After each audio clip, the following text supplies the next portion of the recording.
Good evening, good evening, good evening. Welcome to Invested in Milwaukee. I am Pastor Sean Beverly. I'm co-hosting the podcast with Dr. David King this evening. I'm excited to be here with you all. Have some incredible guests, and less than 12 hours away from elections. The polling place is opening. I'm excited. Good evening, sir. Blessings, sir. It's good to have you here, sir. It's good to have you Yes, here sir. with us. And we just welcome everybody. This is Vested in Likewise. Milwaukee. We're having a virtual town hall. Are you Yes, ready for sir. this, sir? Yes, Because you sir. know Let's go. you are in charge of this. You are Okay. in charge. Yes, Amen. I sir. see Brother Donnell.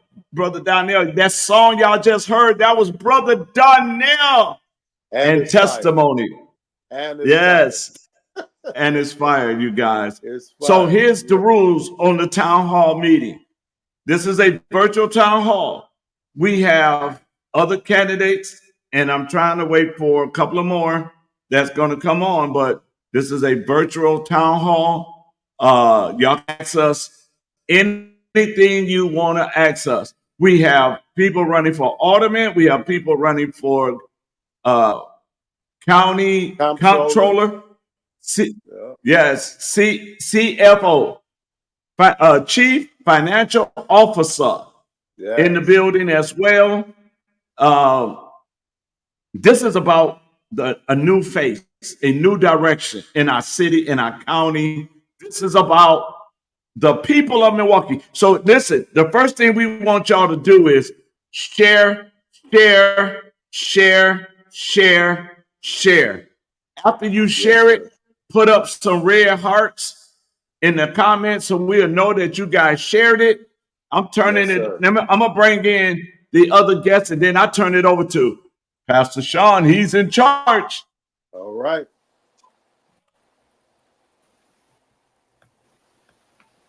Blessings to you all. Blessings to you all. We're so glad that you all are here. This is a virtual town hall hosted by Invested in Milwaukee, Dr. David King. Thank you all for carving out time. I know you all are probably been extremely busy today as we're in the last final push to election day on tomorrow. And that's where I really want to start. I want to start with Brandon Payton. Who's running for automatic district. What district are you running for, Brandon? District 6. And good District evening. 6. And I want to ask you what it feels like being 12 hours away from polls opening, and what's your mindset right now? A little anxious, elated, Sure. Because 25 hours from right now, I'll be the next District 6 alderman. That's what I'm talking about. See, you got to see it in order to say it. And see, when you declare a thing, it becomes your reality. It's become manifested in your life. So unless you believe it, you can't get them to believe it. So now that you claiming it right now they can embrace it, and those that have not already voted for Brandon Payton can make their ways to the polls tomorrow when they open at what, 7 or 8? Yeah. Huh? They open at 7. No, it opens at 7, closes at 8. Yeah, so at 7 a.m. you can begin going to the polling places in your district and casting your final votes for Brandon Payton so that he can take the 6th district, automatic district, over and begin to take us in a new direction in the city of Milwaukee. That's very same question, Mr. Michael S. Harper, who's running from comptroller of Milwaukee County, correct? Yes, sir. Yes, sir. How you feeling right now? You know, I'm encouraged. I'm encouraged. You know, what you realize in life and in most things, you know, when you have, you know, put the work in, you can rest on the work, so to speak. That's it. You know, and so, you know, that's been most things in my life is just, you know, just put the work in and let it add up, and you can live with the results of the outcome. That's it.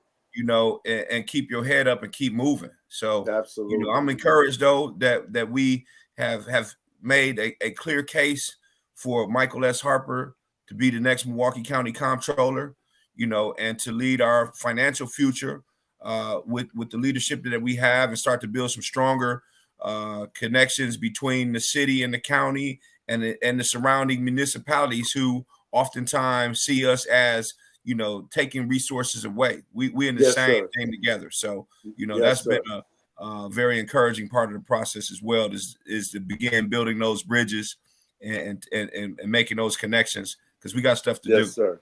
We got stuff to do. That's the key right there. We got stuff to do, and we got time for no more delays. The next mayor of the city of Milwaukee, Dr. David D. King, in the building. How you feeling, sir?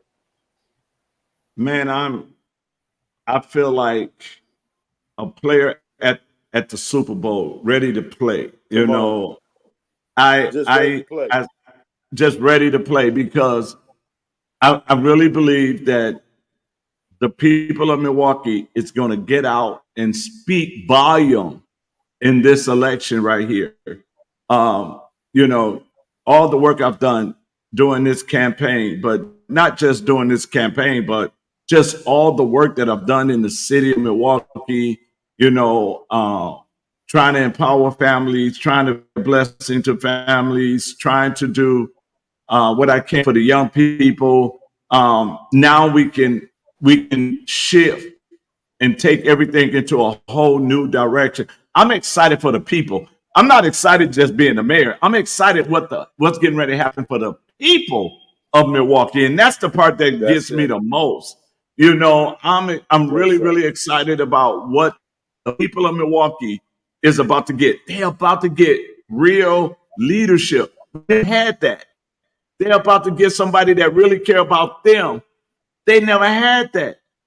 They're about to get a leader that is not looking for money, but looking to make sure they got money. And Yes, sir. they never had that. So I'm excited for the people. Come on.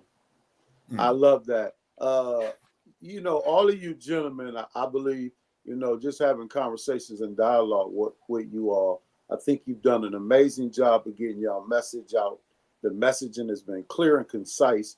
And I think oftentimes that's the thing that gets overlooked, but I think you all did an exceptional job of making sure people understood what your platform was, what it is you stand for, and what you want to do for our city. And that's all you have to do. That's the part you own. Now the rest is we got to encourage those people to get out and cast those votes, right?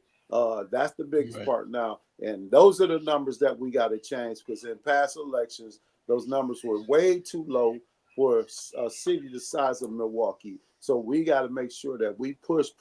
Even tomorrow morning, you gentlemen, make sure you get out and shake some hands and encourage those people to go to the polling places. Because again, the only way we see the change and you all are empowered is if the people get up and go to the polling places and vote your names. Check that box next to your names. So, That's right. So how many of you all, by a show of hands, have ran for a public office prior to this campaign? Dr. David King. Okay, so I want to start with Michael S. Harper. Mr. Harper, what's been the most challenging thing that you didn't anticipate since running for comptroller that you, again, didn't anticipate? What I didn't anticipate was the entrenchment of the party. I'll say, in particular, because I'm running in a nonpartisan race also. Sure. And to see the party draw its line and basically say we're putting our support behind our candidate. Not the most qualified, but our candidate, right? Right. And so from the very beginning, the experience of just getting on the ballot and having, a person who's on the election commission on the record state that, it didn't matter how many nomination signatures I had obtained, that I shouldn't be on the ballot. Wow. And that should have given me, the indication of, where that was going to go from there. Right. But it also served as motivation. Absolutely. That's what I was going to say. That was going to be what I followed up and said. That's the motivator for you, right? Yeah. So, it's not the first time, as an unapologetic Black man that someone said, no, not you, Black man. Right. You know what I'm saying? Right. So, it just made it, that more of, something that I wanted to make sure that what could not be denied is the work that this Black man puts in. Right. When committed to getting the job done. And Right. it could be also what you'll be able to witness, and I'll hang my hat on when I become the next Milwaukee County Comptroller. Yes, sir. I love that. Again, use that as the fuel to motivate you to say, you saying I can't. And I'm telling you, I can slay the giant like David did, and I can, right? And so, Same question, Mr. Payton. What was the most unexpected challenge for you running for public office the first time? Most challenging that was unexpected. I really didn't run into anything that I wasn't expecting. Wow. Because before I even decided, 100% decided that I was going to run, I kind of got warned that, well, you're going up against a legacy. So there's a lot of doors that's not going to open for you. Mm-hmm. So when I experienced it, I was warned about it. And and it fueled me to keep going. Sure. Um, every bump that I had to go through, every fight that I had to have, literally pushed me to go harder. Amen. Uh, Amen. so I love I it. mean, like, I mean, it's just real. I expected everything that came. I actually expected more. Right. So nothing blindsided you, in other words. Not in this one. Like I said, I I was got you. warned by advisors, by family, by even neighbors that I was in for a fight. Um, and I was actually prepared for a bigger fight than I actually had to experience. Okay. I like that. Dr. David King, we understand that you have been in elections before, but is this one different? Does this one take a different tone or meaning for you? Oh man, this one right here, I never experienced in the races that I ran. This is the first time I ever ran that my opponent didn't want to debate, that my opponent wouldn't show up for town hall meetings, that my opponent didn't even come out at all. It was funny because when I thought to realize it, then I said, well, maybe he underestimated me. But then I realized when you stand side by side and have to explain two things. One, give me your receipts on what you've done for the people, which he has none. And two, what's your vision for the people, which he has none. Mm-hmm. He just wants to be, and he said this in the news, he just want to be the first black mayor to be elected to a full term. Wow. So But he no wouldn't, aspirations to improve the conditions of the city, no aspirations to meet the needs of the people, no aspirations to make history by really making a difference in our city. All he wants to aspire to do is be the first elected term mayor, right. full And term mayor. here's the thing about it. You had an opportunity to share your vision with that same people that you claim you care about, but you wouldn't show up to listen to them. But This is the first. But in fairness to them, did he ever tell us that he cared for us?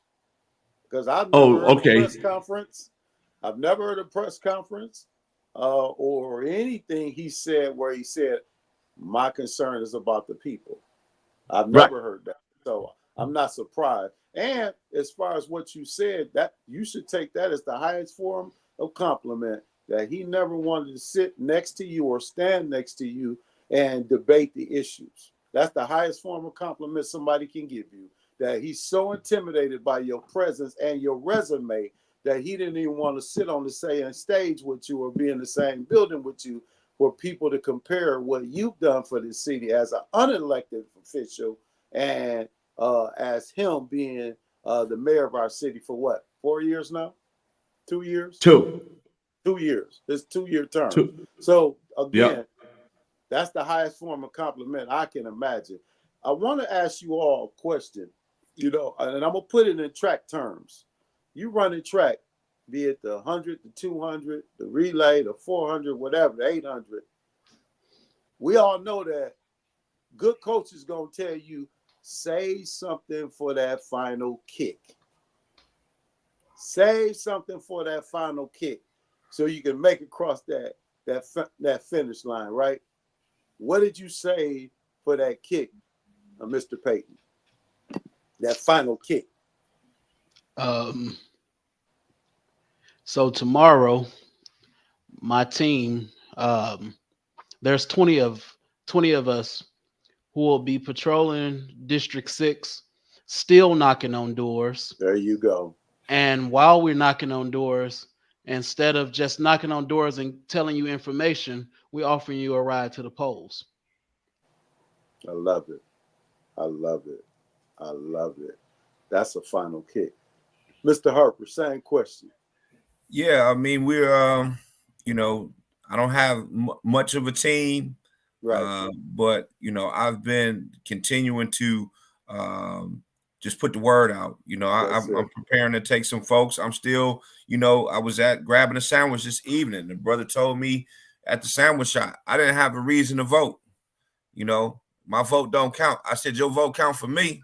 You know, and Right. just that conversation was enough to stimulate, you know, another person to be active and participate. So, you know, Yes, it's, sir. you know, that until 8 o'clock strikes, it's a school day. And Yes, so you sir. just gotta continue to perform as such and make sure that, you know, you run through the tape, you There you know, go. and that's been the game plan all along. But again, you know, not taking anything for granted. You know, it's some of that early work. You know, it's time to see that paying off. You know, That's it. it's some of those other opportunities and avenues outside and beyond the community that we represent, you know, building those bridges and activating some of those voters, you know, to be quite honest, to hedge some of that performance that we know can happen. So, you know, Absolutely. in a unique situation like this, it's been continuing to build bridges into other communities and continue to give them a reason to stay engaged with us as well. Right. And them knowing your body of work. So they're not Yeah, going to the polls empty handed. They know what you all stand for. They know what you all, your character. They know what your fortitude is, that you never gonna quit, you're never gonna give up, you're gonna fight to the end. And that's empowering and that's impactful. And again, I love the fact that Mr. Harper, you said the guy at the sandwich shop who thought his vote didn't mean nothing, so he wasn't even planning on voting. But your that's right. conversation might have been the very thing that turned it around for him to say, hey, wait a minute, my vote does count. So let me go out and make my voice heard, right? And Yes, sir. that's all we really doing is giving the voice back to the people, right? And And that's, guess what? yes, Let me sir. share this as well. You know, and you know, being able to share, you know, a way to access the lane that he's in. So Yes, sir. it's, again, you know, us being out here, and I appreciate each of these other brothers here this evening has changed the conversation about resources, Yes, you sir. know, and being able to direct people to the right resources. You know, me Yes, winning or sir. losing is not going to change me being a resourceful person to people in the community. You That's know, right. my campaign wasn't built on that. Right. My campaign was built on I've been out here, I've been working among and with the people, you know, so it's just me just moving out front and saying, hey, this is where we need to be directing our energy and our attention. And here's why, you know, I need y'all to get up and get out and support this. You know, this Yes, is not sir. the only and it's not the last, but if we don't do our part, it don't matter. That's right. But what I love it because again, win or lose, all of you all have been doing the work already. All of you have proven your commitment to our city and in our various capacities, right? And so the win or lose tomorrow, I know I'll see all of you all still doing what you do because you're passionate about our city. You're passionate about seeing our city change for the better. And that's the most empowering thing anyone can ask for. Dr. David King, same question. What's the final Oh, kick for you? that's interesting question. And for me, I'm in praise mode all day tomorrow. Amen. I, I'm, I'm, I mean, I got to be at the Brewers game with my crew and getting all of them to working and all of that. And I'm excited because I got some young boys that never had a job Wow. that's coming out and they're going to be working, learning, customer service tomorrow. So when I go vote, I'm going to go in and do what I normally do, right? Do what I do. So I'm Right. going to the Brewer Stadium. But I was sitting this morning after we did the radio. I'm sitting in my office. For those who don't know my office, El Greco's, and that's the office. That's the office. And I'm leaving the office, and this lady stopped me, and we began to talk. And she said to me, and this is because my mind was like, okay, Lord, how am I gonna do all this? I got the Brewer game, how am I do, right? the lady said, you don't know who all behind you. You don't know who's pushing you. And I'm like, and she said, yeah, you don't know all the people that believe in you. And then we're looking for you to go into the governor's seat. And I'm like, what? Wow. And Wow. and she said, we're pushing you. So then I found out, okay, she's pushing me. Then I got a call, say some more people are gonna be pushing me tomorrow. I'm like, oh, okay. Then I got a call, somebody is them got their van and they driving people to the polls, and while they driving them, they telling them to vote for me. So God is saying, you did your part. Now you just praise me for the victory. Yeah. Yeah. And Yeah. and so tomorrow is a day of praise. Tomorrow on. is a day. Tomorrow is the day we cross over to the promised land. Tomorrow Come on. is the day that we shift our city. Tomorrow is a day that we get a opportunity to take Milwaukee into another direction. So while I'm at the Brewers game, I'm worshiping. I'm giving God thanks. And then when I get out, I mean, we still hitting the internet. We still hitting TikTok. We Facebook. We still hitting Twitter and YouTube. We still hitting LinkedIn. We still attacking and letting people know exactly what it is that we're gonna do. But at the same time, I'm gonna give God praise. And I say this to all the brothers. Why am I praising God? Because if I don't praise God, the enemy have you wondering, are we gonna win? Are we gonna do this? Did we do enough? Right. You already know you did enough. That's right. You Yeah. you know, we see you. I look at it this way, bro. We planted the seed expecting rain. We didn't try to go and put seeds down while it was raining. We Come did on. our job. We did the preparation before the rain. And Yes, now sir. that we got the seed in there, tomorrow's supposed to rain. I'm Come looking on. for it rain, not in the natural. I'm looking for it to rain in the spirit realm. A soaking That we spiritual rain. yes, that we all Yeah. reap a harvest for our labor. Amen. Amen. I love it. Listen, you said something, and I want to tap in on it. You know, elections have changed quite a bit. You know, I think social media has kind of leveled the playing field. You had to have resources, right? Financial resources to run campaigns in the past, but I think social media kind of balances it out for us a little bit. How much you all in your campaign have leaned in to this platform, this social media platform that we now have available to us? Any one of y'all can start and share what that's been like for you. Well, myself,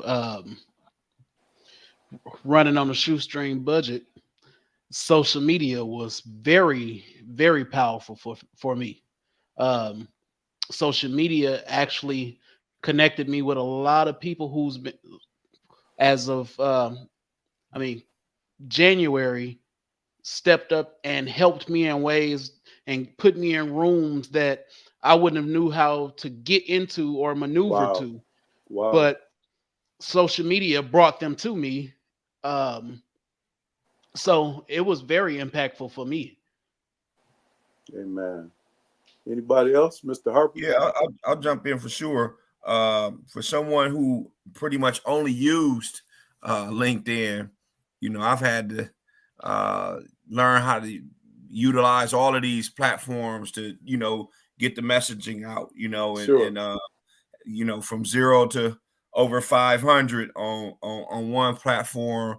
But Wow. again, that's just being connected anyway, you know, Sure. in some respects, but not really looking at how to utilize that for any personal benefit or gain. So it's definitely been, you know, a lesson for me, you know, as I've gone through this process. To be quite honest, a lot of this has been very similar to what I've done in as a startup and working with startups. Mm-hmm. You know, going from 0 to 1 in a campaign, you know, felt very much like going from 0 to 1, you know, in in a startup business. So Sure, you know, a sure. lot of lived and learned experiences kind of kicked in, and that's what, you know, not having a lot of resources, you know, you start to use those types of tactics and employ those types of, you Yes, know, sir.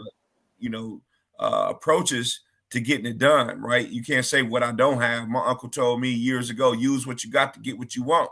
That's And it. so I've had to do that, you know what I Right. mean? And so, you know, hey, the rest of it we gonna say is history, you know, Yes, because we're sir. gonna make history, you Yes, know, sir. as Dr. King has said, you know, I'm gonna be giving thanks too. You know, these have been the prayers of, you know, my mom and family, and you know, they have been speaking life into, you know, this entire process, you know, and so God is not a man that he should lie, you Come know, on. and so I just receive it, and I appreciate you saying that, Doc. You know what I mean, because it is going to be a praise break, you know, Yes, sir. an Yes, sir. opportunity to give thanks, and also know that the work is just finished for this phase, but the work must continue. Yes, sir. I like Definitely. what you both said, but because when we quote the Bible, we can go back to scripture says, don't wait till the battle was over. Shout Right. now, right? So Shout now. our blessings, our increase, our desires are not in the now, not in the results. That's just proof that it's done. Right. Yes. We celebrate and praise God now because we claiming that it's already done, right? And That's so right. that's my Yes. prayer for all of y'all, that you get that, take that mindset, adopt that mindset that it's already done, that you did your part. See, God already saw y'all do y'all part. Now he said, I got it from here, son. Sit back and chill and watch me work.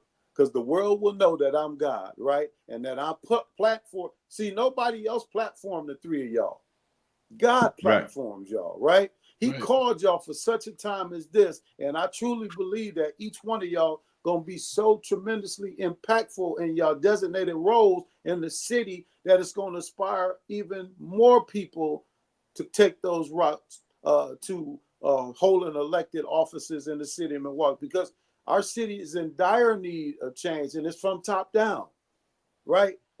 We've Yes. allowed the machine to take over our city for so long. We settle for average, or we settle for below average, and it's time to raise the bar and not settle for anything. Demand better, expect better, and I believe we can expect better from the three of y'all. Same question, Dr. King. How did you see the usage of social media and helping you defray the cost of typical campaigning? Well, for me, it has been awesome because we knew, number one, that mainstream media was not going Yes, to share the male race. They wasn't going to do the things that they should do to educate the voters on who's running. So me, I use everything: TikTok, LinkedIn, Twitter, YouTube, Facebook. I use my podcast. You know, I yes. use everything in my power. Arsenal. Yeah, yeah, yeah, You yeah. know, I had to go into the bag, you know, like Felix the cat. And Yes, sir. I went in the bag and I pulled out everything, you Yes, know, sir. and Yes, and sir. so using not only my podcast but other people podcasts, and using other people podcasts, and I had, you know, we don't have the money. I didn't have the money Cavalier had. But if you Right. look at the campaign that we ran, it looked like we had the money he had, Yes, because sir. we had people that came, did their podcast, chopped it up, and gave it to us, say, hey, look, this is what I did for you.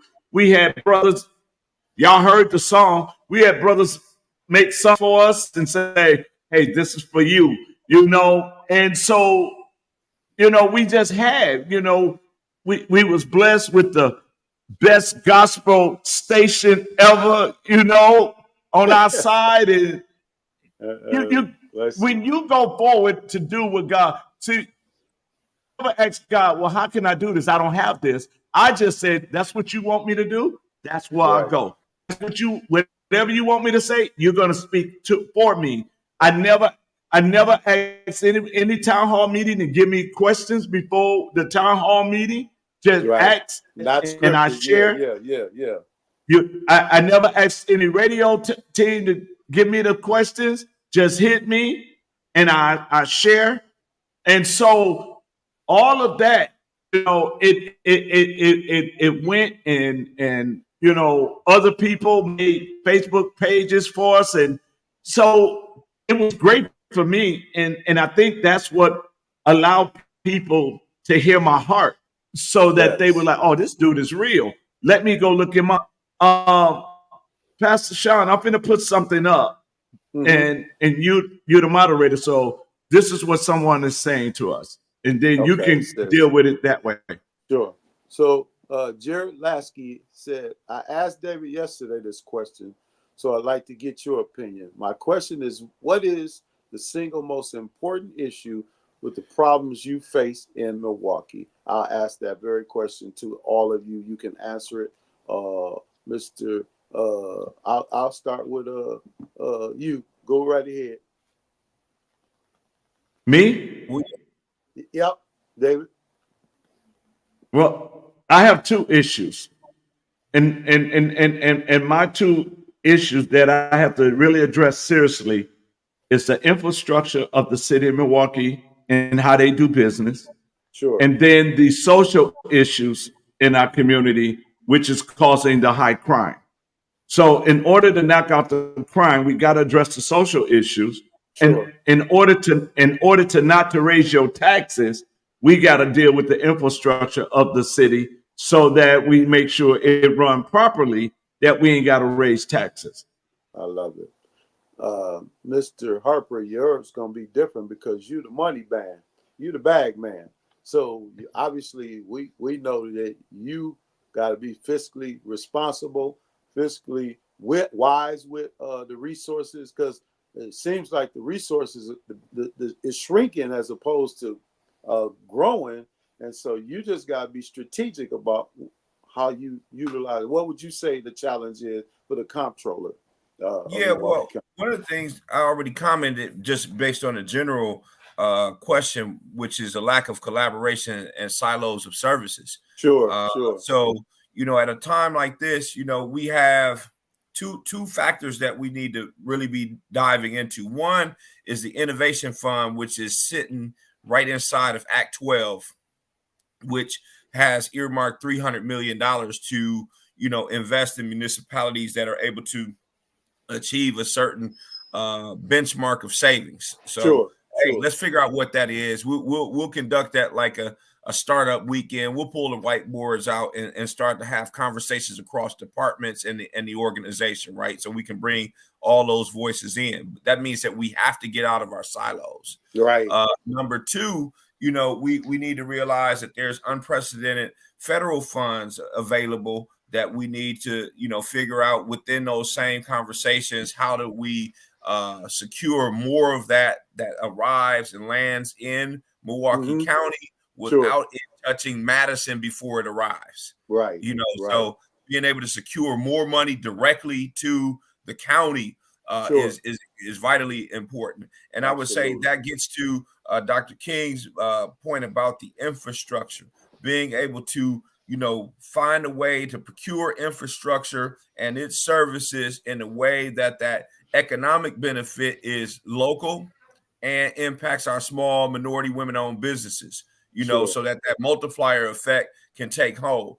And those things in combination starts to create an investment thesis that we use to start investing our way forward to address some of the challenges that we can continue to face and that we know that we have, but we have to have an investment strategy that we can employ as well, so that we can produce a balance sheet that is sustainable, that also allows us to secure our future, and Sure. that prosperity and benefit be realized within people in our community. I love it. I love it. Same question to you, Mr. Payton, but yours is a lot different because you totally ground level, right? You Right. meeting the needs of your constituents, and their needs are immediate in most cases, right? Right. They street lights is out. They want some immediate relief. They having crime issues in y'all neighborhood. They want that directed. So how do you navigate that? So one issue is actually right here in the comments, and Harp said it, is collaboration and silos of services. You Sure. know, certain neighborhoods, I mean, let's face it, get all the services, and certain neighborhoods don't. Right. But then we have also an issue also of residents not being able to collaborate with elected officials. And that goes from being able to participate in town hall meetings to attending public forums when they're not getting the information. Sure. You know, town hall meetings, you learn of them the day of, and it's something that is very dire to your well-being in your everyday life. So um and a solution for that is for me to be completely accountable for what's going on in the community, and being accountable for letting residents know what I have coming up. Sure. um and I'm going to give an example right now. I can look out my front window and see work going on 20th, and that's something that is affecting all of us around here, for the simple fact of the streets are blocked off, but none of us knew what was going on before it No happened. forenotice. No No foreknotice at forewarning. all. Wow. The day the majority of us found out what was going on is we saw barricades going up and a sign at the corner saying Cavalier Johnson is planning on repaving this street. Wow. So what do you do day one to correct that? Because that's an issue, right? Better communication from alder people to their constituents. How do you change that? Because I think if you find a good solution, it can be adopted by all the alder people, and our constituent. Each of them constituents will feel a lot better about the communication from city to the citizens, right? How do you think you could address that and rectify that issue? So day one for me is to stop telling constituents it's on the city website. Yes, and sir. start using the same platforms that I use to promote this campaign. Sure. Use those platforms along with the city website and be visible. Right. I like that. Now, the question I want to ask all of y'all, because no offense, and I believe all three of you, but it's political jargon. Every candidate says the same thing. I want to be accessible to the constituents. I want to be accessible to the people of Milwaukee. And then they get these positions and they disappear. And we talk to assistants, we talk to their spokespeople, but we never have access to them. What is Brandon going to do as alder person of the 6th district to make sure we don't fall in that silo again, that we don't fall in that hole again, that you are being accessible? Is that town hall meetings on a regular, consistent basis? What is it? Town hall meetings on a regular basis is one thing. I also plan on, there was a program already in the books where we had block captains. Sure. And I plan on using that to further get information out for constituents. And then another thing, I live right here in District 6. So I'm not moving. And throughout this whole campaign, my wife don't like me for it right now because our address is plastered everywhere. But I've said it from the beginning and I'll say it to the end. If I wasn't able to be reached at the office, my door is always, I have a doorbell. Man, I love that. Mr. Harper, same question. Because your job is uniquely different. You're the comptroller for not just the city, but the county. So you got a broader base of people that might be wanting to pull on you. How do you make yourself available maybe not to everyone at all the time, but maybe assigning times where we sit down and talk about what you're looking to implement and how you're looking to implement it. I'm gonna answer it maybe politically. I'm Mm-hmm. practicing. No, I'm just kidding.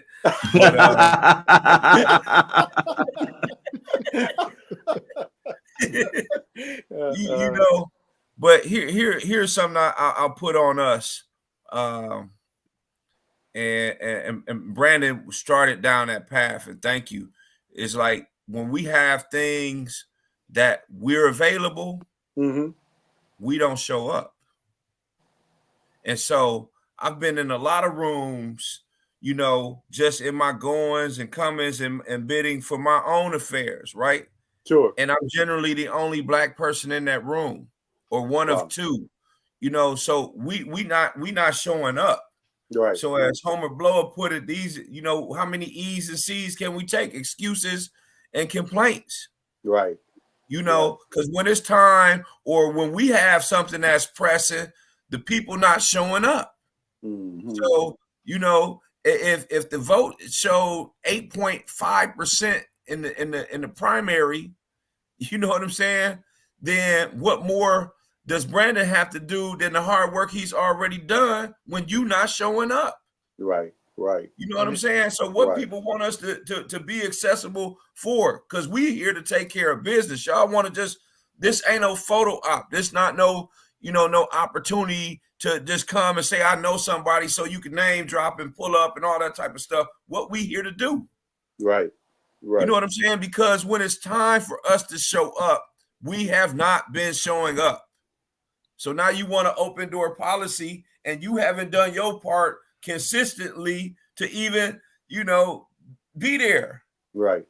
You know what I'm saying? So I want people to know that it's plenty things for us to be engaged in, and we need to be more engaged. So absolutely. That way you don't have to be concerned whether or not I was there or not, because you there.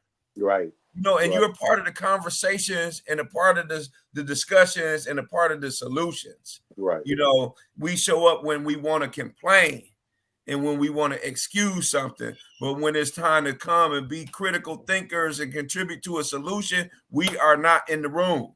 I agree. Dr. King, same question. What do you plan on implementing to make sure that go ahead. Well, first of all, and I'm almost gonna piggyback off of Brother Hopper. We have to change the culture, and I'll tell you what I mean by that. The Black community is not used to town hall meetings. Mm-hmm. The Black community is not used to their elected officials coming in and having a conversation with them. Mm-hmm. So that's a whole new culture that we have to, because we'll tell them you're not showing up. But here's the thing: when they did show up, those that was in office didn't listen to them. Right. Look what happened in the 9th district. They showed up and said, please do not put a youth detention center in our district until we get a representative. Right. They didn't listen. Right. So in their mind, why should I come if you ain't listening to me anyway? Right. So we have to change the culture. Right. So as mayor, I'm going to do 3/4 out of the year, I'm going to have town hall meetings and with 5 districts at a time. And we're going to have these conversations. But see, how will they show up? Because I'm building relationship, because I'm out in the city. I'm out in the community. I'm listening to them. People don't care how much you know until they know how much you care.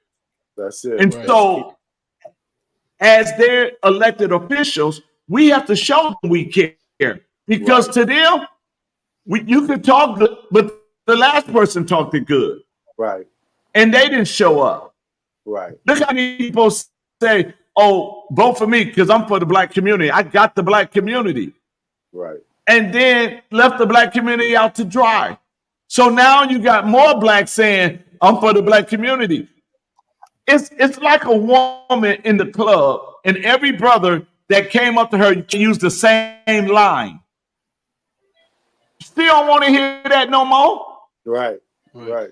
Baby, Right. you cute. I know I'm cute. I've been hearing it all night. Right. You ain't got nothing better than that. So Right. so when we got to come with a different culture, a culture Right. of leadership, a culture of caring, a culture of being in the community with them. Not just, well, I'm gonna go. Look what happened when they did the sale tax. They didn't ask us, did we want the sale tax? They said they had a listening session, right? That listening session really was a show acting like they care, but they didn't, because what did they do? They raised the sales tax anyway. Then they Yep. turned around and gave themselves a raise. Right. They didn't come, they didn't have a town hall meeting to tell us, we're gonna, you know what, we're gonna give ourselves a 15% raise. They No, don't they care didn't. about the community. We have to show the community that we care. And I Right. guarantee they'll show up for the town hall meeting. And I'm gonna piggyback on that, because when my wife and I launched our ministry almost 7 years ago, there was many days that we was preaching to 10 people, right? But we preached to the 10 as if it was 10,000. If we ever Yeah. gonna see 10,000, we got to treat the 10 like it is 10,000. And I gave the same level of energy to the 10 that I'm now preaching to the hundreds, right? But we got to start somewhere. I believe changing culture starts with us, right? Yes. We the change that we want to see.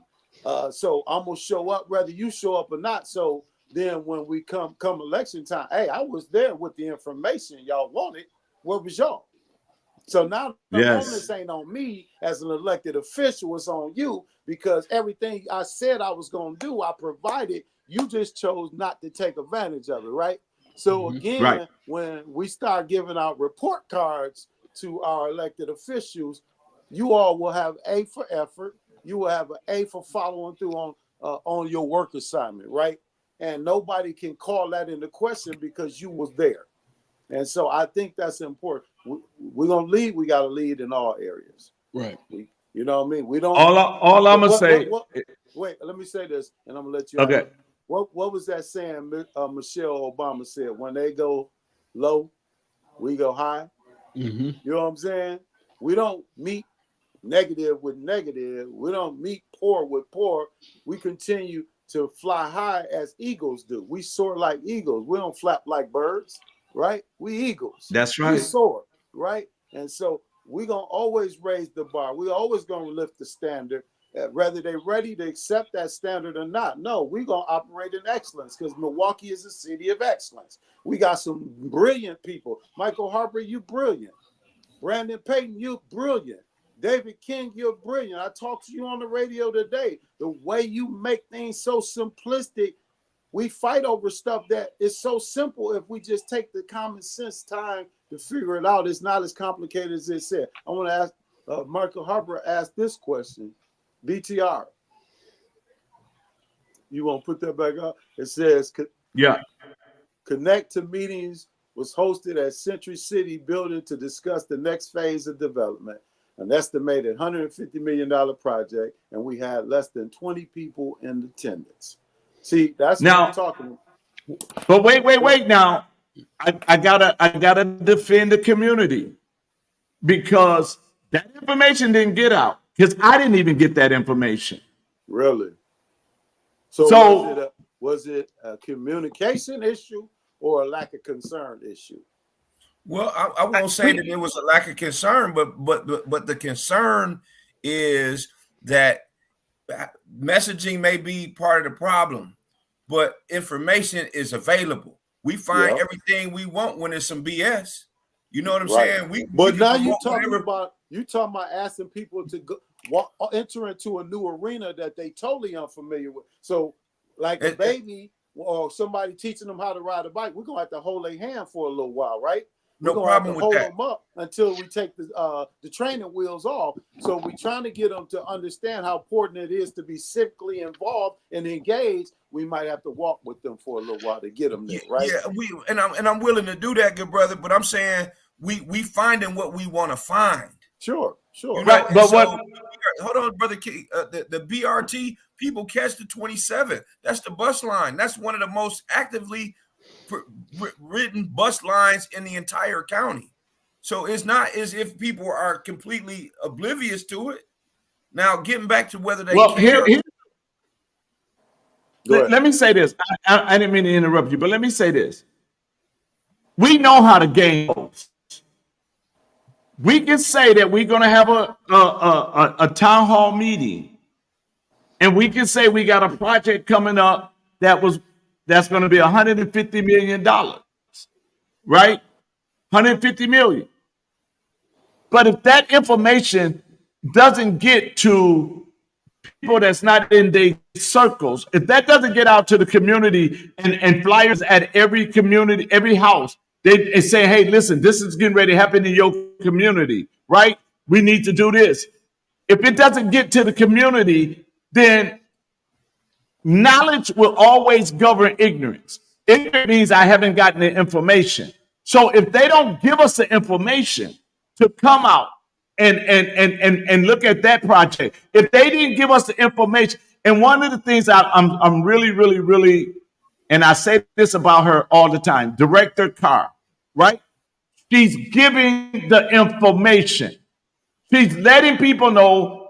If she says, I'm not telling you to vote yes, and I'm not telling you to vote no. Here is the information. You want the information on the school board? Here's the information. And people are coming out to get that information. Why? Because she's the only one that I've seen on the school board that will put everything on the table for parents. So when we're talking about the information is out there, it's not out there for those of us who really, I'm a business coach and a consultant. They know what I do.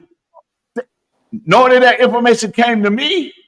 So if it didn't come to those of us that plays a role in the community, then how is the community going to know? Right. Good brother. I'm going to say that it is, obviously been, how I want to say this,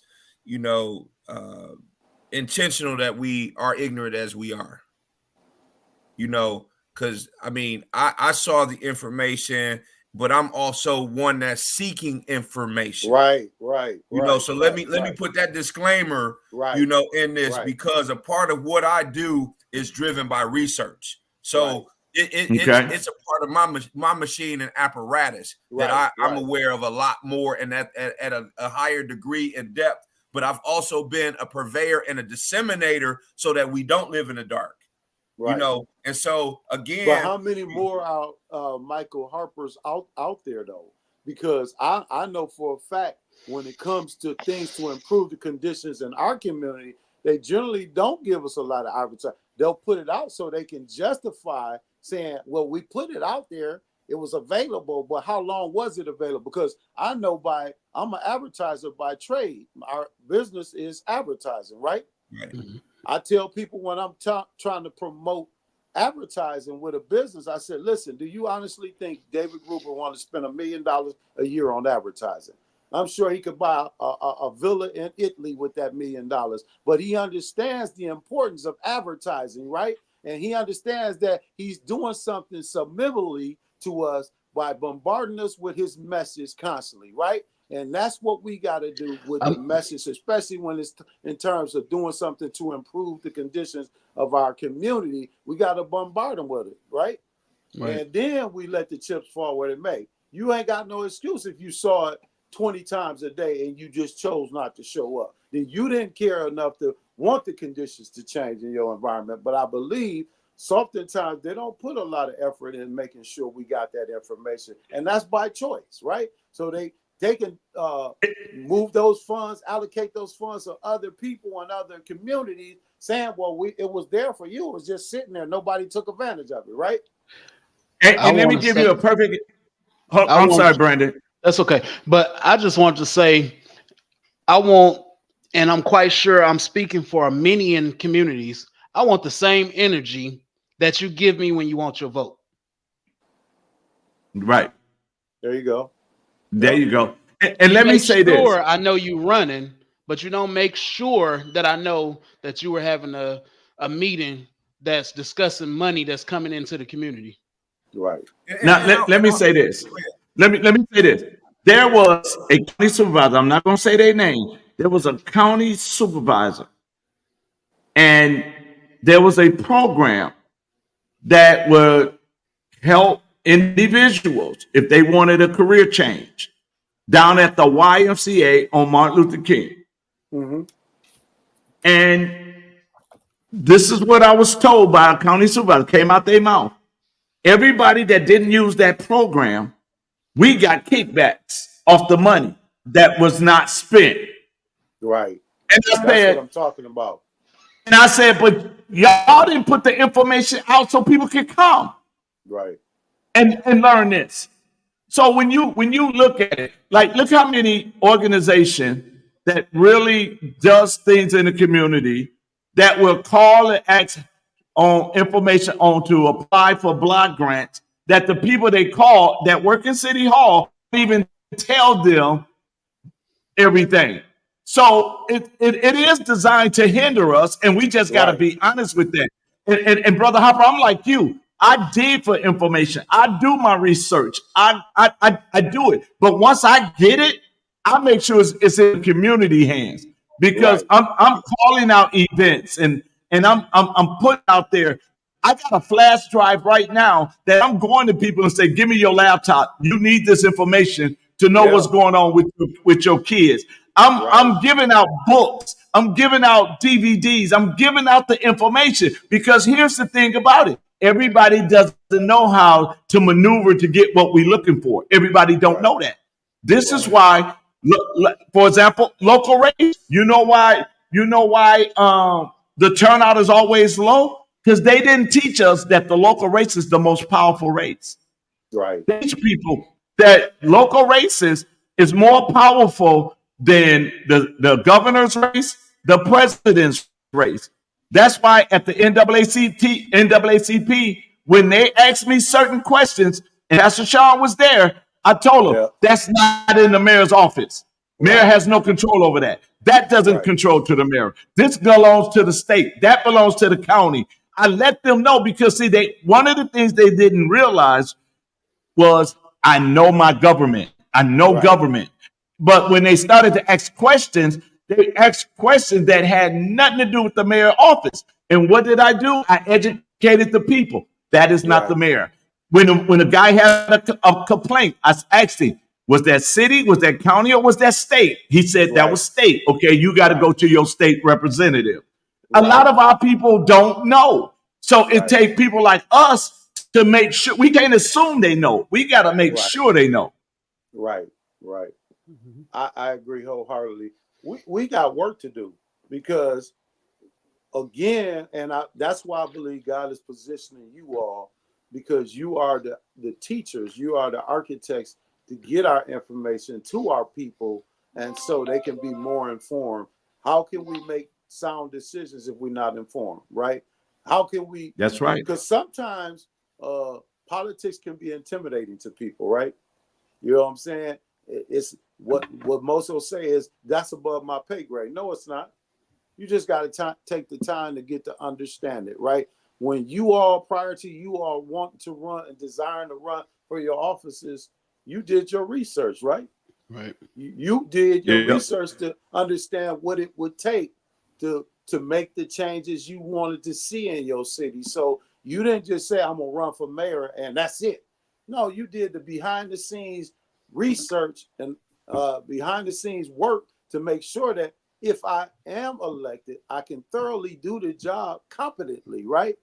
And nobody can call into question my ability to serve in this capacity, right? So, that's correct. Yep, you're absolutely right. Again, I just think that, and it's strategic.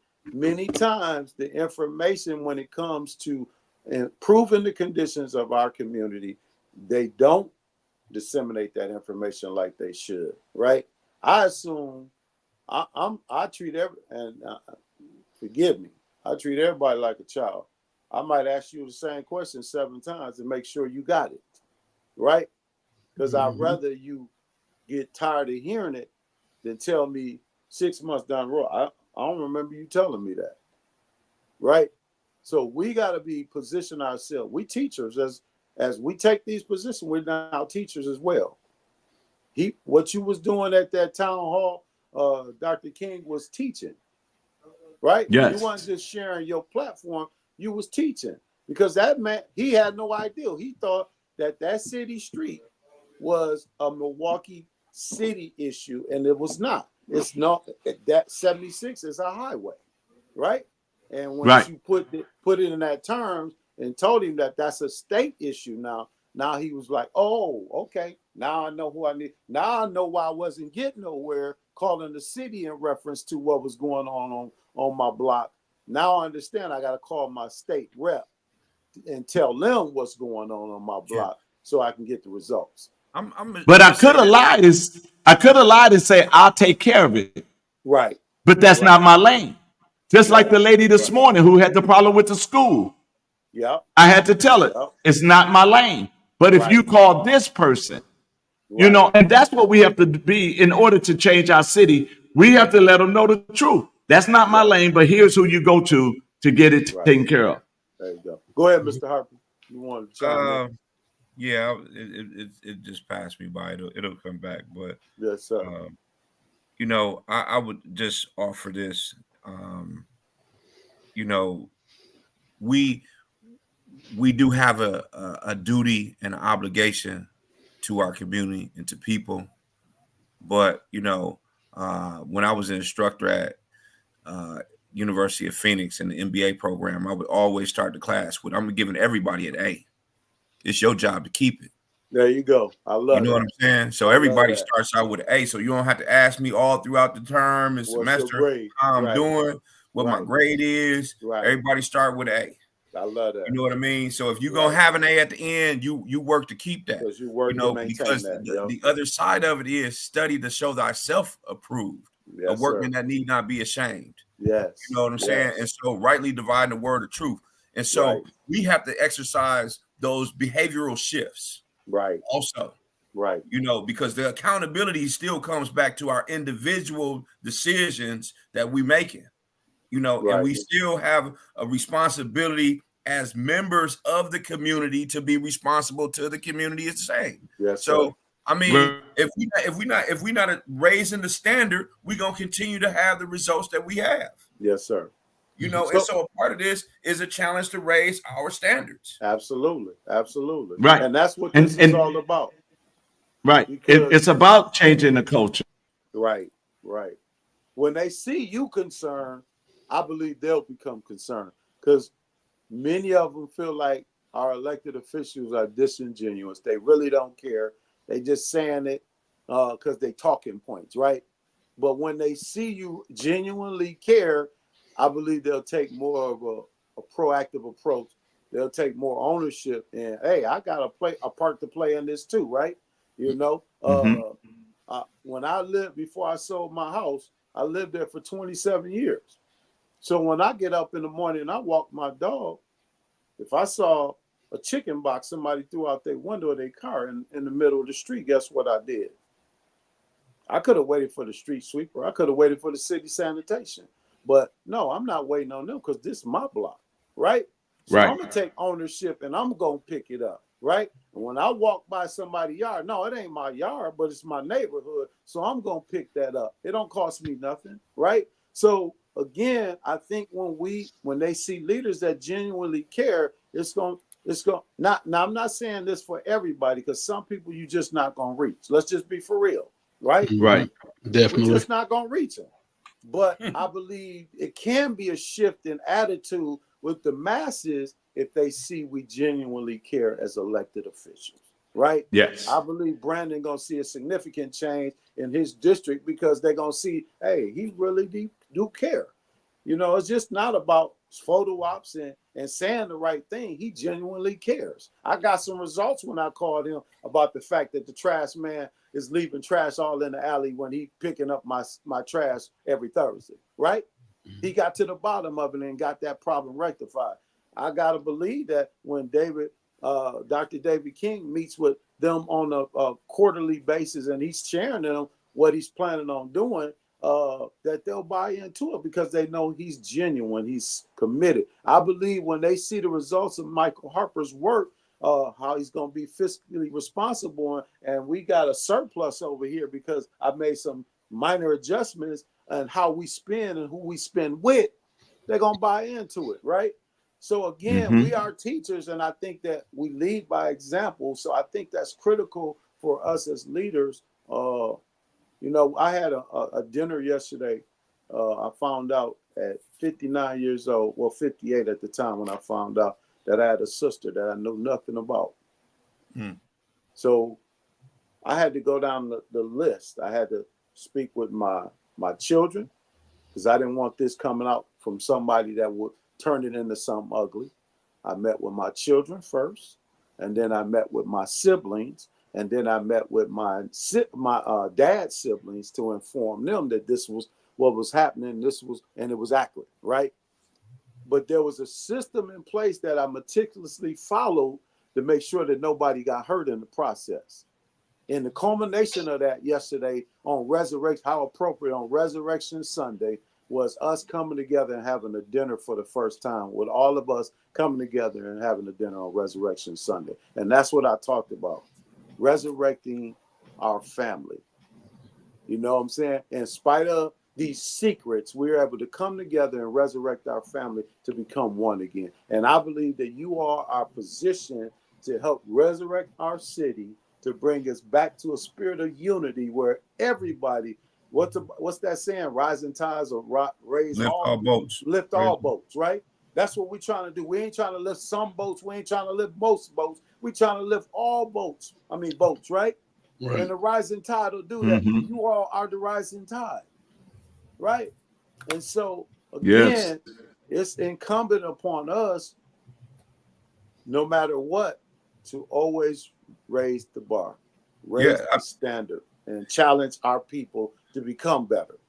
Day one, I'm signing up for the certified public financial officer. That's what I'm talking because about. Again, hey, you got to continue to refine your toolkit. Yes, And so if anything that anyone has known about me, I'm a study. And I'm gonna continue to improve my craft.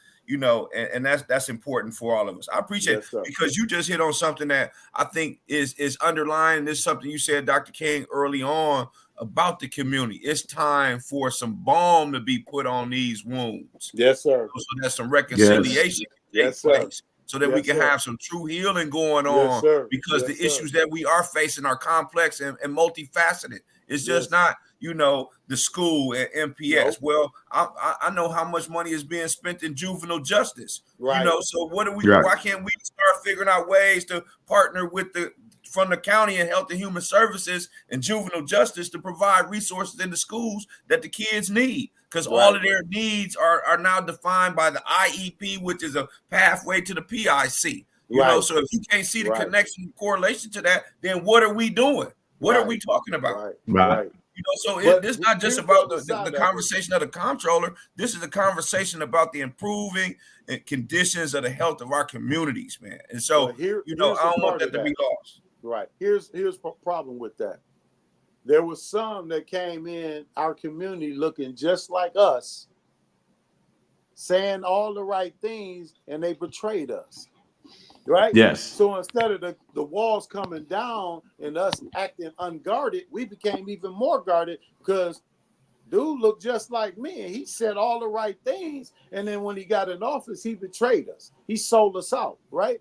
He took the resources that was earmarked for us and he did what he needed to do with them, right? So again, you want to change the mindset, sometimes you got to hit the reset button. Right. One thing I said this whole time is about being the first Black comptroller. I have not used that a single time. Right. You know what I'm saying? Because otherwise you're not evaluating my merit and my work. That's right. That's right. That's right. Right. And so I have intentionally stayed away from that conversation because that's not material. Because if it was about me being Black, they would have hired my behind without all of this fanfare. Yes, sir. Yes, sir. It's the most qualified for the job. and That's you what I tell know, people. Go ahead, right? Dr. King. And Harper, I'm like you, Harper. I'm always studying. I'm always eating. So I'm even now. All my study is on leadership, how to be that great leader. Because once I'm that great leader, it trickles down. So, I'm steady evaluating me as a leader, and I'm steady looking at new ways of being a better leader, right? And how can I lead? Even in my prayer life, Lord, give me the wisdom of Joseph when he saved the Egyptians from the famine. Give me the wisdom of Solomon that I may lead your people in the way. What is that? The triumph of Joseph, how today's community healers are reviving our streets and neighborhoods. Robert L. Wow. Woodson Sr. Wow. Well, let me tell you a book you need to get. It's called The Burden of Freedoms by Dr. Miles Monroe. Powerful book. Yes, one of my Powerful favorites. book. And, Yes, and so as leaders, right, we never stop learning right. as leaders. Right. We constantly learning. We constantly adding in. We constantly doing it. But real leaders doesn't learn to develop them. Real leaders learn so they can develop others. Others. Yeah. Yeah. That's the key. Yeah. Jump in there, Brandon. I'm sitting here looking at some comments on my Facebook. But I agree, and I study all the time, and you can actually see it if you go back and look at the beginning of me running this race that I've been studying, because I refuse to fail my people. But we also have a divide within the leadership, because you have cliques within leadership of, I'll work with them, but I'm not working with them. And that trickles down into our neighborhoods too. But one thing I will not fail my community to, and I'm going back to where it originally started, is when it comes to getting the information to residents in my district, outside of my district, wherever I am, you get the information. If I'm in the grocery store and I came across you and you know who I am, or figure out who I am, and there's some information that is pertinent to you, I'll ask, hey, did you hear about the meeting that's going to be going on at Central City? So, and that's where our common council has failed us as a people, because I'm quite sure you heard it. You guys have heard it yourself when they say, oh, we put it on the city website. And I've said it many a times, and I'm very computer literate. I used to design web pages. I actually went to school for it. But when you go to a site and it's harder to navigate than chasing a 2-year-old around a grocery store, then that information is not meant for you to learn it. Well, let's even back up further than that.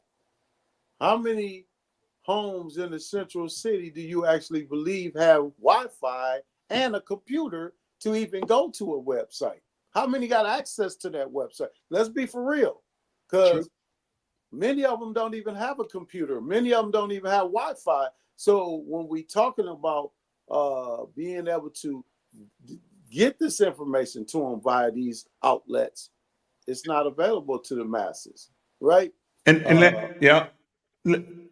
sorry. Let me say this, Brandon. There's a difference in the Common Council between the South Side and the North Side. Some South Side, not all, but some South Side aldermen. The reason it's not because they're white is why they're getting stuff done in their district. It's because they know and the community know that they are the alderman boss. So Right. when they call their alderman, guess what happened? That alderman comes. When the north side call their alderman and the alderman don't come, the north side don't do nothing. The south side, when they call that alderman, if he don't do anything, guess what they do? They get rid of him and get somebody in there that's going to answer them when they call. Right.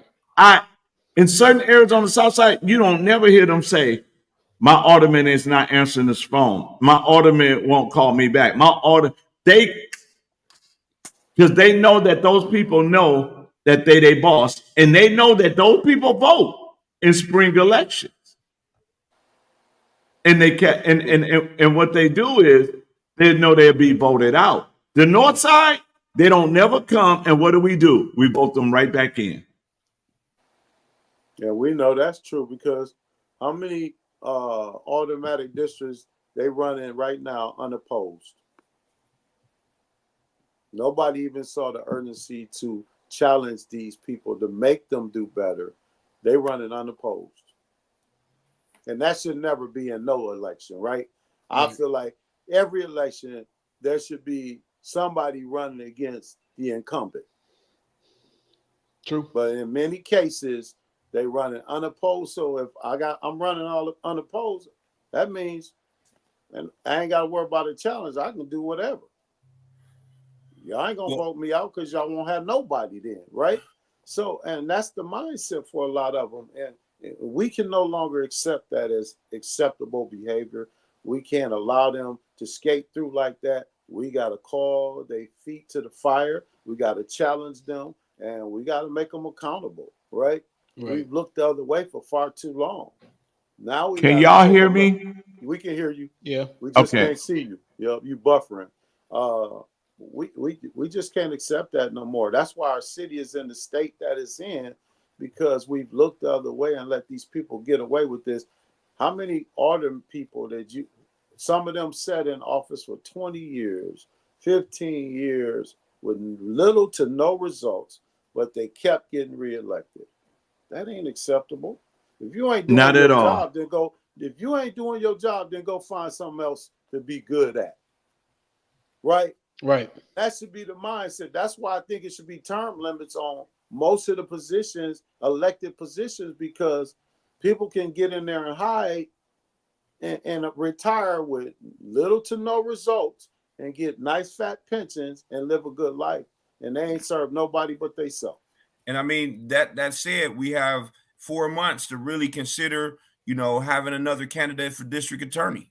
That's I right. mean, right now, that seat is being unopposed. Right? The seat that I ran for county comptroller, that the opponent wasn't opposed until I jumped in on Christmas Eve. Right. And so, right. I mean, we have a lot of this that, like you said, that continues to happen, and then you find good brothers that have to, beat each other up and just for, some change to occur. But all of that should be, like you said, I didn't know many of the judges, but that's why Trump is getting off on the things that he's getting off right now, because he was able to put in 165 judges that the seats left under the vacant. cover of night that we didn't know nothing about. Right. And so now we like, well, he all these things. Well, he knew what was going on to line the appellate court up, and how that could affect us. And so now that we going through these things with the attacks on the diversity, equity, and inclusion and affirmative action, that was all a part of the strategy. So our lack of participation only aided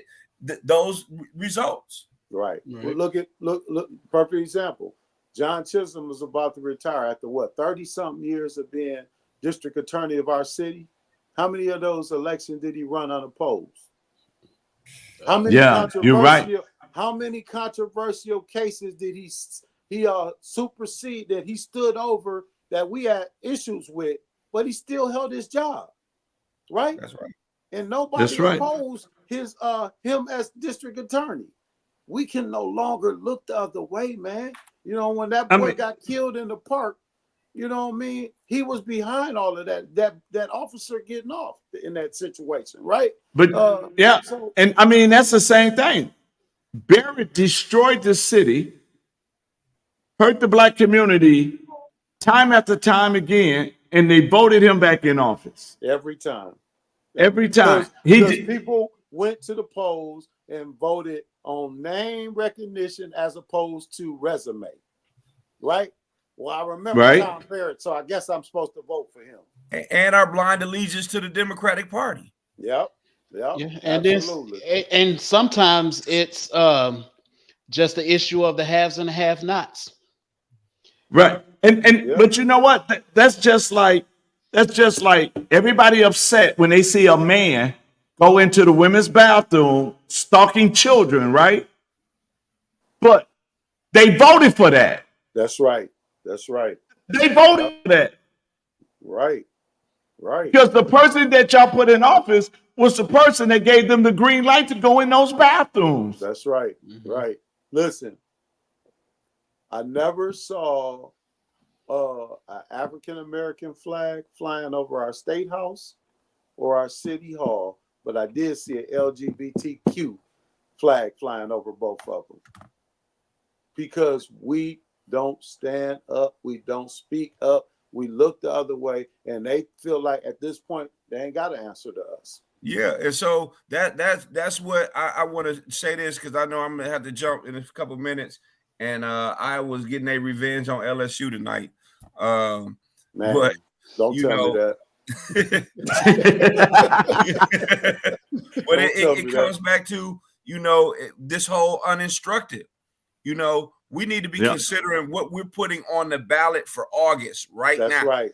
We need to have something on the ballot that says, hey, black man or whatever is on the ballot, and give people something other than weed to vote for, so that we can have something that we can say and point to, because it will raise the stakes for November in the next 4 months. If we're able to accomplish doing what we've seen our Muslim community do, they put their issue on the ballot. It's not a write-in issue. We need to have somebody for Kent Laverne. So even beyond, my own situation, and our elections tomorrow, which we're gonna prevail in, we need to be thinking forward, because that's what we're talking about. We ain't just trying to get y'all elected. We making sure that we position people to hold future offices. We begin to prepare them and groom them now, so they can hold these offices. People, like-minded people that think like us and move like us. Because I don't care the color of your skin. That's not a barrier to me. I just want you to have integrity. Right. That's what it. You say you're gonna do for the people, that you're gonna do everything. Because I done did it, man. And that's just how I operate. My wife will tell you, I promise something, no matter how dead tired I am or whatever. She's saying, you won't go tired. I'm like, yeah, because I gave my word. That's all I got. Right? Right. And we need people like that. And we need to start grooming them now, so that every election we got people we confident in that can take those positions and lead our city again in the right direction. Because right now, I keep saying, if you all, the three of y'all, are not elected on tomorrow, I'm fearful of what our city will look like in 4 years. Yeah, and let me say this. I gotta be honest. I'm not even focused on November, to be honest with you, because if we don't do it locally, forget who's in the president. Absolutely. Because whoever's in the president is not going to affect us more than who's in these seats locally. That's right. So, and so what we have to do is, and I tell people, get your mind off the president race. Put your mind on. Yeah, we got time for that. Focus on. Put your mind on the local races, so we can deal with our everyday life. Because the president doesn't deal with our everyday life. Trump or Biden is not going to come in Milwaukee and deal with crime. Nope. Right. Trump or Biden is not going to come in Milwaukee and deal with the food deserts in our city. Right. That's right. All of that is locally. Yeah. Forget about that can deal with its own. We got to deal with the house. The house is our city. We got to address what's going on in city, because just like when Tony Evers shut down the whole state, Door County said we're not shutting down. Dodge County said they wasn't shutting down. And where did we find our mayor? Door County in no mask. Yep. Yep. So So we got to look at our local races that the leadership is going to protect the citizens of Milwaukee. That's what we got to look at, and that's what we got to understand. All that other stuff, we can deal with it when it comes. Right now, it's getting elected tomorrow, and then and running your game plan as of right now. What's the game plan? The moment midnight tomorrow, midnight Wednesday morning, when you find out you won. My game plan is already in action. We got things that we're going to implement right away. We got people that's waiting to take positions that's going to help me fulfill my vision already. I post people before I even won the primary. Why? Because if I don't work like I'm finna win, I can't wait. So I need to know what I'm going to do in the first 90 days to make Milwaukee better in the first 90 days. So my mind is on Milwaukee. I'm not on the president. I'm not on who's running for president. I'm not running on who's running for states, for U.S. Senate. That is not my problem. My problem is Milwaukee right now. And we got to make sure we do what we need to do to take Milwaukee into in a direction with a new culture, with new expectations. Yeah. I'm going to say this. I'm going to challenge you all even one step further than that. On tomorrow evening, well, midnight or Wednesday evening, when you all find out that you've won these elections, I'm asking you, when you take your offices, that you grab somebody with potential, a young individual that's been on your team, you see potential, and begin to groom them. So when you decide to step away, you know you got somebody more than qualified that you brought up through the ranks to step in there, that they ain't a fall off when you leave that office, but somebody that can take it to the next level. That's the I already got mine. I got mine in place. Yeah, that's the mark of a true leader, right? Mm-hmm. He ain't just leading, and he ain't in fear. He's not insecure about somebody taking his job. He's just making sure that the person that takes his job is more qualified than he to hold that job, right? So we begin to groom those people now, right? We begin, like Michael Hyper said, we should be grooming those people for attorney general and all of these positions that's going to come available. And we need to all come together and brainstorm about who we think is most qualified for those jobs. Because again, y'all can make all the change in the world.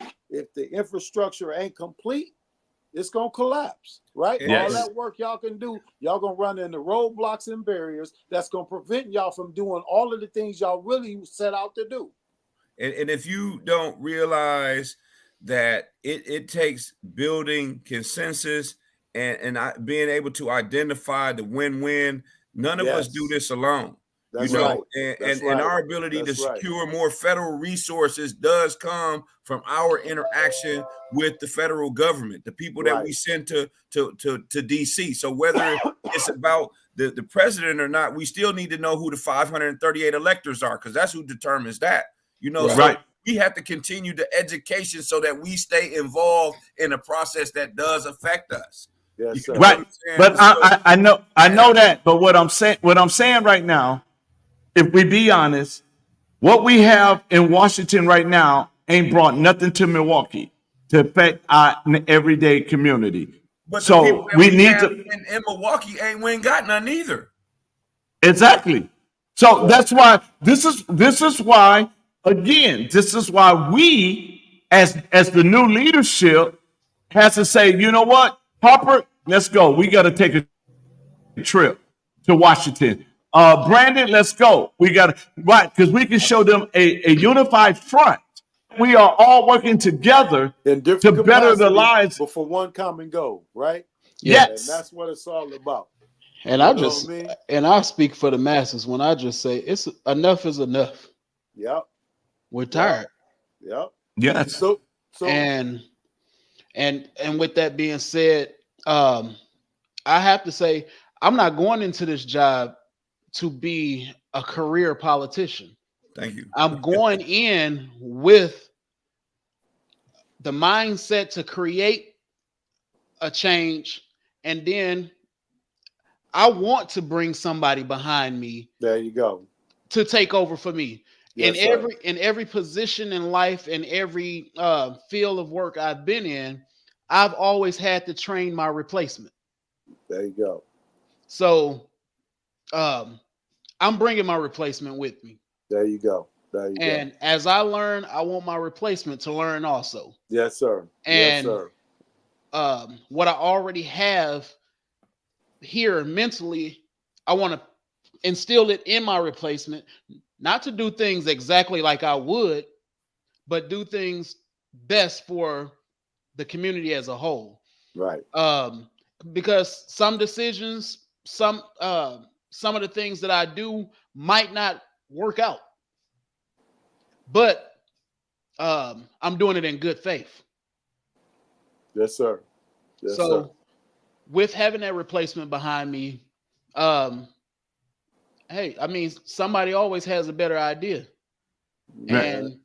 and a true leader knows how to identify those better ideas and put personal And beliefs, utilize them. personal just personal Agendas and period yeah. to side and take that better idea.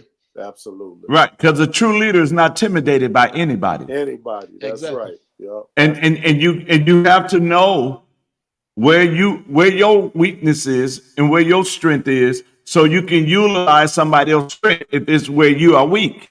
So like me, I'm hoping, I'm still coaching basketball once I be mayor, because I'm still gonna be in those young men's life. There you go. So, but I'm also taking my Timothy in the office with me. I'm gonna be his Paul. There you go.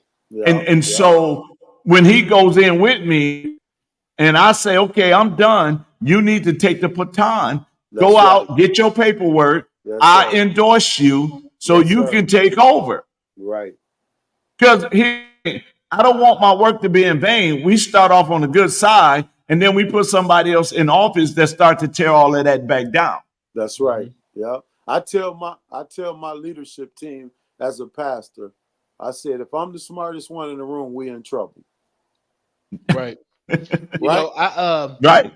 I actually got a friend and a mentor who always said, because when I was in the bike club, and he's a president, and he always taught us that if the head fall, the body still has to be able to function. So I took that and ran with it. So behind me, even in my home life, if I was to fall, my boys are ready to take the rings. My girls can stand on their own, and they're young teenagers, but that's the type of thing I want to instill in the next generation. Period. That's it. Right. Go ahead. What one of the things I teach young men is, you're the thermostat. You set the tone. That's it. So as leaders, we the thermostat. So we set the tone. We set the temperature in everything that we do. Because why? That thermostat means that you are the culture person. Your job is to create that culture. It can be a spirit of excellence. And I heard Pastor Sean say this morning. He said, "Listen, if I'm gonna open up me a restaurant, I'm going to go get the blueprint." And when he's talking about blueprint, he's talking about the blueprint of service from Chick-fil-A. Because why? They have some excellent service. Right. Culture, right? Right. Is on point. It's like bam. So as we set the tone, we're setting that tone for Harper is setting that tone for the next comptroller, right? If he do a messy job, then the next one behind him say, "Oh, that's how you do it." You know, we're just gonna be messy. But if he set that tone and he used that money right and he did it so well, it's gonna be hard unless he don't. if you don't have a Timothy, it's gonna be hard to duplicate that, right? But Right. if you got your Timothy with you, your Timothy know your heart. Your Right. Timothy know what you like. Your Timothy know where you're trying to accomplish. And like Pastor Sean said, my Timothy might be a little smarter than me. So guess Absolutely. what? He's going to show me a new way to do it, and I got to be humble enough to accept his idea. Yes, sir. Yes, sir. So I already asked Mr. Harper this question, but I'm gonna ask him again. It's in the bag. All the announcements been made. Y'all celebrated. Day one, you take that office. Have you all done the research to see what's the most pressing issue in each of y'all particular office that you want to address immediately when your feet hit the ground on day one in that office? You know what that, have you identified what that is? Not specifically. Mhm. I know that there is the 5-year plan. It's already out there. So it's Right. things already in motion, and really what Dr. King just mentioned, the first thing you got to do is go in and check the temperature, Yes, sir. Yes, sir. because Yes, sir. again, What I got to work with, right? yeah, because Because you I got need to know. Yeah. yeah, so you got to evaluate your roster. You know what Right. I'm saying? Right. You Right. getting handed a team, Yeah. and you haven't seen everybody in the open gym yet. That's right. That's right. You know what I'm Yeah. saying? So let's roll the ball out. Let's break a sweat and see what we working with. Yes, sir. Yes, sir. Yes, sir. So you Who come in for with me and these. who's it working? Because there's gonna be people from the old regime that's gonna be still there, and whether you do the best job possible, they're never gonna warm up to you, right? Right. Because they was loyal to the prior regime, right? Yeah. So, Right. and then there's gonna be some to say, you know what, I'm gonna give him a chance, and I'm gonna give him the best I got to see if we can be successful, because I believe in it. Yeah. Right? So, so they have to get an opportunity to evaluate what type of leader am I going to Yes, be. sir. You know what I Yes, sir. mean? So Yes, we sir. can have a lot of things, but you do have to have a plan, which means that you got to have a command. Like I said, I know I'm going to be jumping on getting my study together. That's internally as well as externally, Yes, sir. and wrapping, because again, this is the first time we're going to address this situation, Right. with Right. the keys. Yes, You know sir. what I'm saying? Yes, How sir. people gonna respond to me being there early and leaving late? Yes, when they're sir. accustomed to doing things a certain type of way. I Yes, popped sir. in on the office on Thursday last week just to meet the deputy, Right. and it took people by surprise. But hey, that was me taking the temperature though. There you go. To kind of see, okay, that person was a little tepid, but okay, Right. we worked through that. Is Right. this an indication of what people, so what's What the I can conversation expect. been Yeah. since then? He Yes, came sir. down here, girl. Oh, okay, he did. Yeah, he did. Yeah. And so if you just go in like, yeah, I'm gonna come, man, let me come in here and just look around. Right. Right. You know what I'm saying? So, See same who's question. doing what. And I discovered that the deputy works remote 85% of the time. Wow. Wow. But Wow. that took me going down there. I wouldn't have known that, because I don't have the full access. So once I got the keys, I can evaluate, There you go. what we There you working go. with. Right. Have So a conversation with DC. Hey, what's your main priority so that we can get off? You know what I'm saying? Because how we got off ain't how we gonna get off. Right. So what we need to do to, be in stride so that we can Right. work and get some things done. Cohesively together, collectively. Yeah. Yep. Same question, Brandon. So I also have to check the temperature. Right. Because there's departments and department heads that I'm going to be working with for the first time.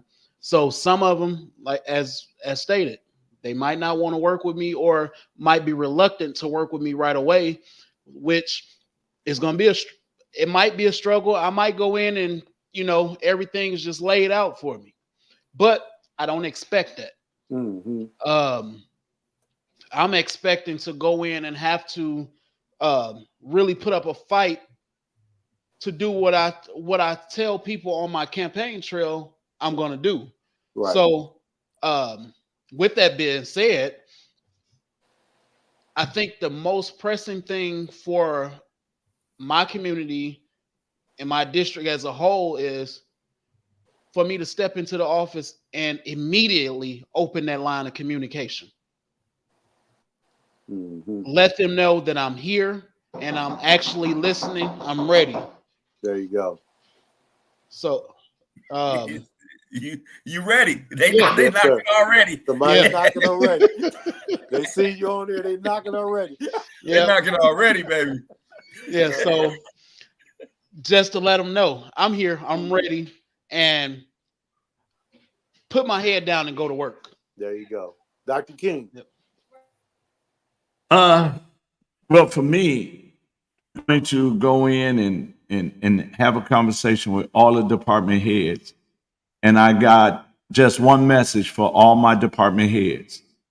I'm only looking for volunteers. I don't want no hostages. There you go. I allow that. And that means either you're gonna work with us or not. I mean, Right. I'm not there to make friends. I got a job to do. And so when I go into anything, basketball, I let the players know I'm only looking for volunteers. I don't need no hostages. Right. Business, same thing. Yes, I don't need no hostages. I mean, no hostages. I only need volunteers.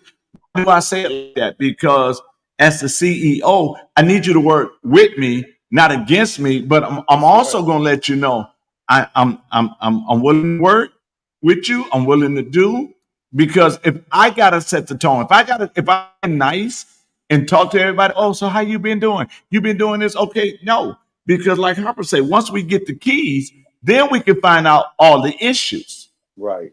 And if we got department heads like he finding out that spending 85% of their time at home working, we got a problem.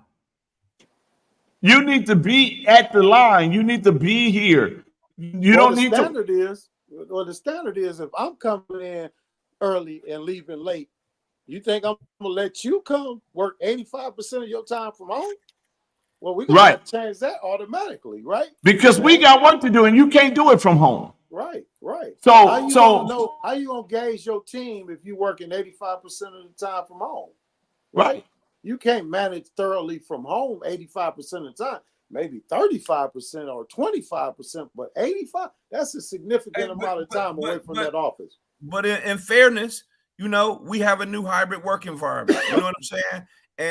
And I know from prior experience that they have a pretty solid machine, because I know who's been at the helm. So I know Scott Mansky and his work. So they've obviously developed that rapport and relationship, and that may be what incentivizes and gets the most out of your people. Again, you know what I'm saying? You got to just know you just got to learn your personnel. Coach, I know you know that. Right, but it also that your personnel got to learn you. Absolutely. And listen, if you the visionary, everybody got to be on my vibe, right? Right. Because if you ain't flowing like me, man, listen, I'm gonna give you 125%. I need to know that you gonna give 125% too, right? So that might have worked for Mansky or whoever was in charge, right? But I don't flow like that. So how do we make it work for you and I? Because he ain't no longer here. I know that's what y'all established, and that might have worked for y'all. But I'm the new man, and I don't know if. Again, I need to see you grinding like I grind, right? And so volunteers versus hostages. And that's what I'm, right? Because you got to give me, you got to buy me breakfast to use that now. You can't just use it. You got to buy breakfast for that. but we have to look at it like this. We can't go in and just do the same thing. And so we have to go in and do something different and make it. Brother. And it got to be, and like you say, Hopper, it got to be tangible. It got to be some reality. It ain't like you're going to go in there and just walk through the door chopping necks and saying, you out of here, you out of here, you out of here.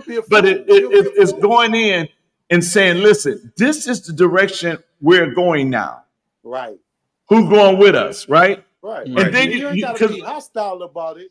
You can be cordial about it, but I need you to see my vision now, because Mansky ain't the visionary no more. right? Right. That's the reality.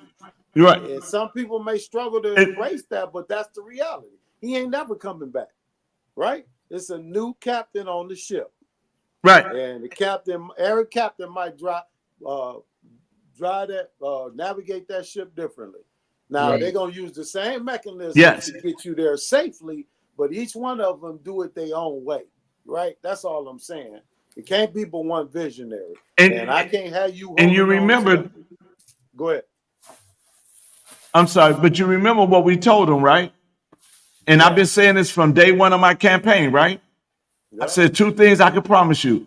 First thing I can promise you is I never sell your trust. Yes, sir. The second thing I promise you, you might not like my ways, but you'll love the results. Yes, sir. Yes, sir. Yes, sir. You know, I'm not going in to tell you what you want to hear, but I'm going to definitely tell you what you need to hear. Because when we go in, we don't know how messed up it is because we're on the outside right now. Right. Once we get in the inside, then we'll see how messed up it is. And then we have those on the inside got to explain to us why. And then we got to make an executive decision. Do we Yes, keep sir. this person in that position that has been messing up the way they've been messing up? Should we keep that person in position who's sitting at, and this is not nothing to do with the deputy comptroller, Harper. I'm talking city now. If a city leader is at home 80% of the time, but the service is being poorly performed, how did he know that? Because they sitting at home. Oh, we got a serious conversation we got to have. Yes, sir. Because you at home, they busting their butt, but they don't even have what they need because you chilling, probably watching All My Children or something. No, we can't. You gotta come on the line. You know, that's why I was so happy when Pittsburgh Steelers, before they fired their coordinator, they took him out that booth. Get your butt out of that booth. You need to be on the field. Yes, sir. Yes, sir. Right? Hurt, man. You didn't tell us that, man, this is ugly. That's ugly, brother. Man, I'm sorry. I had to look at that score of that game, man. Wait a minute. What score? The LSU Iowa. It's a wrap. Who's winning? It's a wrap. It's a wrap. Iowa. Iowa won? Yeah. 345. Okay, good. I'm not an LSU fan. I'm a South Carolina fan. No, they're gonna win it all anyway. They got the I best know. coach. Dawn Staley is the best. Yes, she is. And she I'm don't have to play. exit Hey, now. she on Pat Summit level now. You know what I mean? That woman know basketball inside and out. You know what I mean? She know how to get the best out of them people. So I'm rolling with her. You know what I mean? Hands down. But I wanted to see LSU, get back to at least contend for their title. But so be it. Iowa got them. You know what I mean? Oh, you know Iowa's coming with revenge. Yeah. Oh yeah. Yeah. But I didn't think them girls were gonna let them do them like that. But it happened. Oh, you finna make me look it up. Talking about like that. But that's coaching. Yeah. Right. Yeah. That's coaching. So we've been on almost 2 hours. So I'm gonna let Harper, you can go first. I'm gonna put the camera totally on you.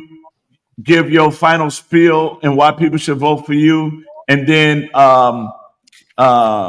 Brandon, I'm gonna give it to you, and then I'm gonna say my final spiel, and then Pastor Sean, you will have the closing. I ain't gonna say it like Jerry Springer, but you can have the closing. Yes, sir. Yes, sir. All right. So wait a minute, where is he at? Oh, right here. Okay, there you go, sir. Yes, sir. Well, I just want to thank you, Dr. King, Pastor Sean, Brother Brandon, for this conversation about the future of Milwaukee.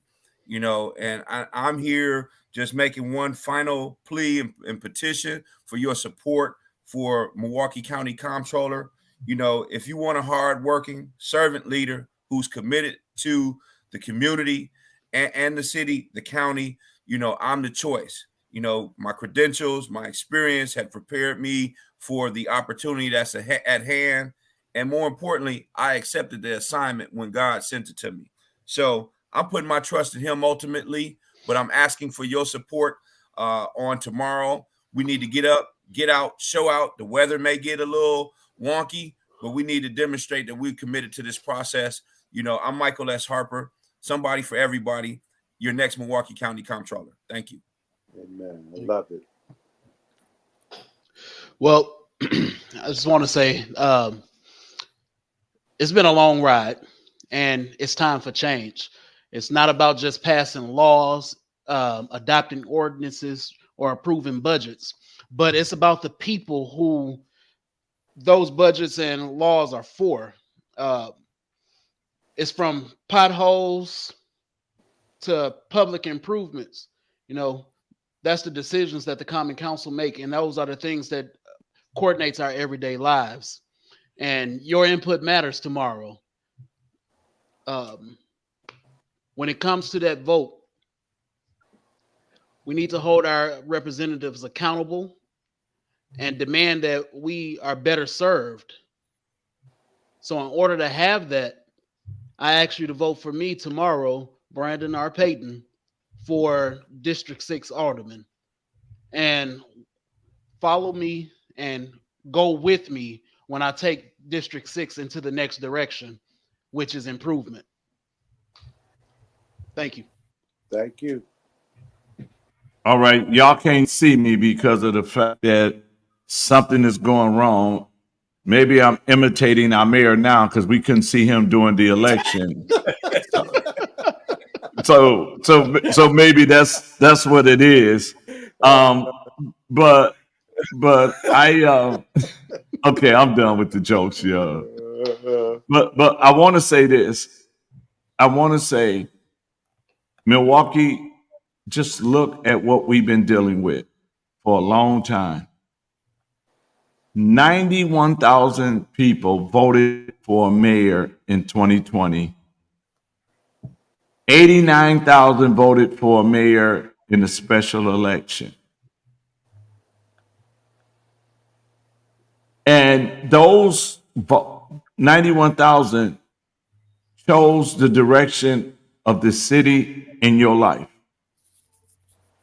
We have high sales tax, we got high crime, we got bad education, and we got bad leadership.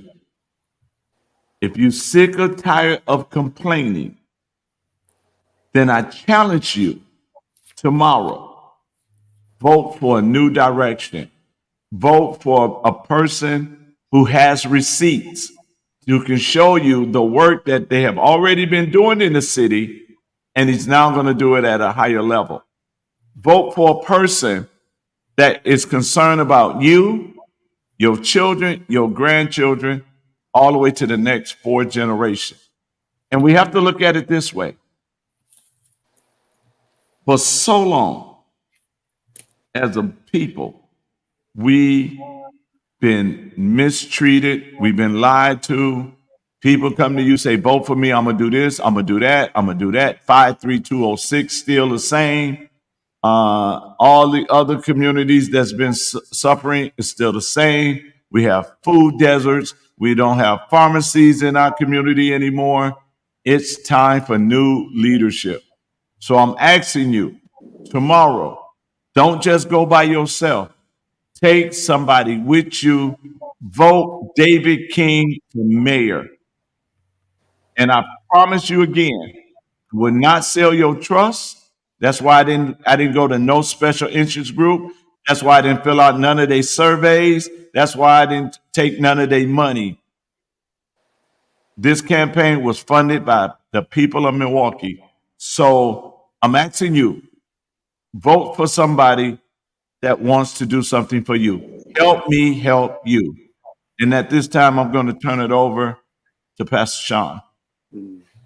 Well, gentlemen, it's been my esteemed honor to have been the moderator for such an amazing group of men who I believe God has called for such a time as this. I have all the confidence in the world that you all will do an amazing job, not a perfect job, but an amazing job. And you will do it from a place where you genuinely care about this city and about the people, the citizens of this city. And so on tomorrow, I'll celebrate with you all. Today, I've already claimed your victory, but tomorrow we'll celebrate with each of you. I want to thank you for being honest and candid. I didn't expect perfect answers. I just wanted your truth, and you all gave me just that tonight. And so I look forward to the changes that you all will bring. Again, you know, you all have heard me on the radio. You have seen me at all of these listening sessions and town hall meetings that I've been at. I've said it repeatedly, and I'll say it now. I think I believe that Cavalier Johnson is a great man. But I believe he's not the man to be the mayor of our city. And so I'm asking you to take someone with you tomorrow to vote for these gentlemen, Michael S. Harper, Mr. Payton, and Mr. King. I want you to be specific that you vote for these men, because these men, I know their character, I know their heart, and I believe that they're committed to seeing change in Milwaukee. So thank you for joining us tonight. I pray that it helps you and to make informed decisions on tomorrow when you go to the ballot box. And again, let's get on the path to making Milwaukee a city we can be proud of again, a city that's safe, a city that's clean, a city that has a vision and an agenda. And it starts tomorrow evening. God bless you all. Thank you for joining us. And we will see you tomorrow as we begin to celebrate. Thank you, gentlemen. Bless you. In the heart of Milwaukee, where every voice counts, one leader stands apart. Meet David King, the candidate who truly reigns with care and commitment. David King, a beacon of hope for a brighter tomorrow. Unlike his opponent, Cavalier Johnson, whose name speaks volumes. A Cavalier attitude showing a lack of proper concern for the citizens of Milwaukee. While Cavalier Johnson turns a blind eye, David King is on the front lines fighting for economic growth, educational opportunities, and safer communities. I am David King, and I'm not here to play games. Milwaukee deserves a mayor who truly cares about his people, who listens and who takes action. Together, we can build a Milwaukee that works for everyone. On April 2nd, vote for leadership that reigns supreme.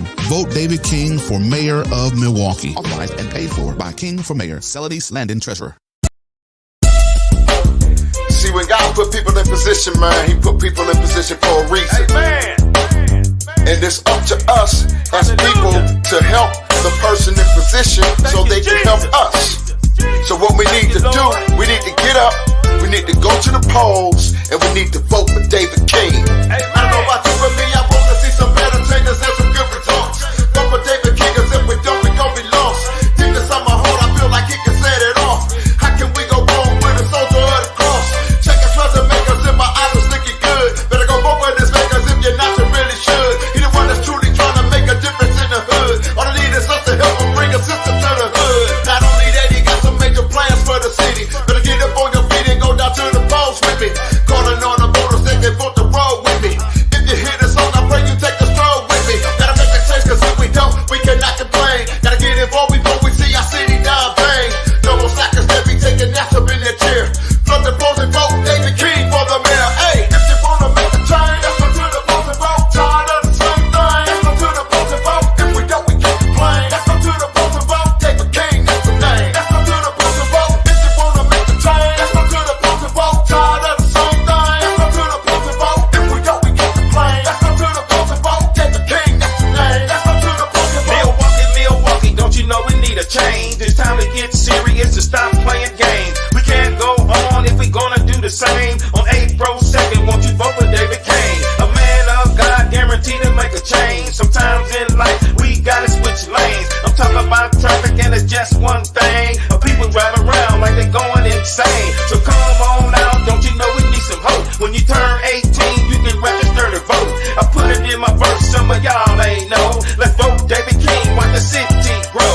He can't relate, cause he from the inner city. The things he wanna do, the vote should be plenty. Helping the community with all of the winnings. It's good to have a leader from humble beginnings. If you wanna make a change, let's go to the polls and vote. Tired of the same thing. Let's go to the polls and vote. If we don't, we can't complain.